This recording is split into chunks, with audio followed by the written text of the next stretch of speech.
এটা কথা মই আপোনালোকক কওঁ যে প্ৰাৰ্থী য'তে নিদিয়ক কিয় 11টা সমষ্টিত আমি খুব ভাল কৰি জিকিম। ভাল কৰি মানে 2 লাখ 3 লাখ ভোটত আমি জিকিম।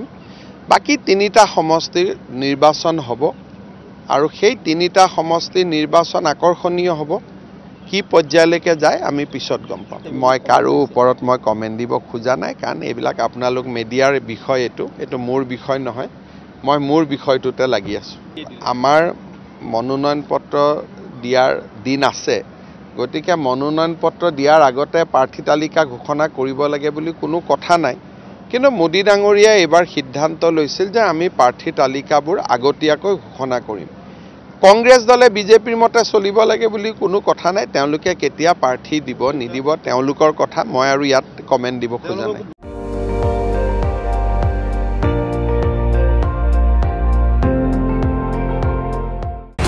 আপুনি চাই আছে ND24, সৰ্বশ্ৰেষ্ঠ নহয় সৰ্বোত্তমৰ দৌৰ।